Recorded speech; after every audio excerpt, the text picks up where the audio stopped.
Hello साथीहरु नमस्ते। हजुरहरुलाई Saraswati P cooking च्यानलमा स्वागत छ।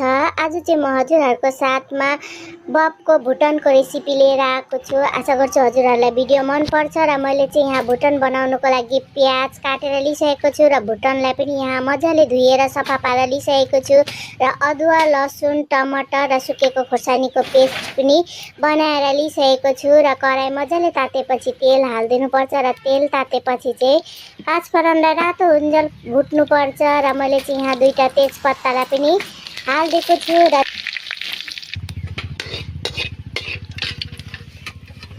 तेजपत्ता र पाँचफोरन मजाले भुटिसकेपछि काटेर राखेको प्याजलाई पनि हाल्दिनु पर्छ र प्याजलाई पनि रातो हुन्जेल भुट्नु पर्छ। प्याज यतिको रातो हुन्जेल भुटिसकेपछि पिसेर राखेको मसलालाई पनि हाल्दिनु पर्छ र मसलालाई पनि हालेर मजाले भुट्नु पर्छ।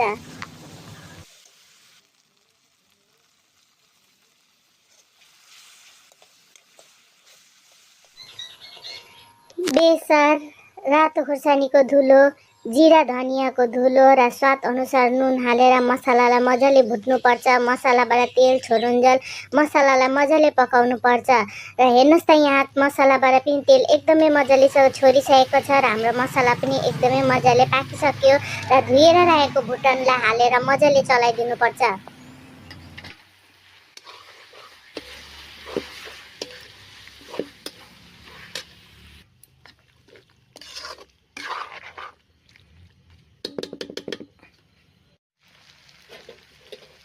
भुटनलाई मैले यहाँ मसलामा 7-8 मिनेट मजाले भुटेर लिइसकेको छु र भुटन पनि मजाले फ्राई भइसकेको छ र पानी हालेर पाक्नुको लागि छोडिदिनु पर्छ। मैले चाहिँ यहाँ तातो पानी युज गरेको छु। हजुरहरु चाहे भने चिसो पानी पनि युज गर्न सक्नुहुन्छ र तातो पानी हाल्यो भने चाहिँ स्वाद एकदमै मिठो हुन्छ र पानीलाई मजाले हाल्दिसकेपछि चाहिँ छोपेर मजाले पकाउनु पर्छ।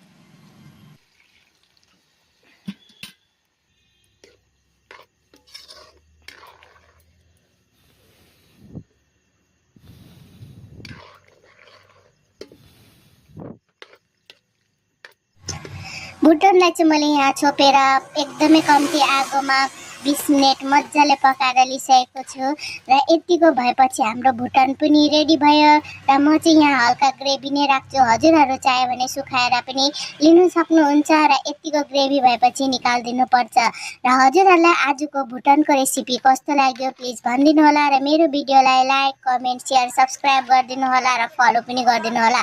हजुरहरु पनि यसरी बनाएर खानु होला। बबको भुटन एकदमै मिठो र टेस्टी बनिन्छ।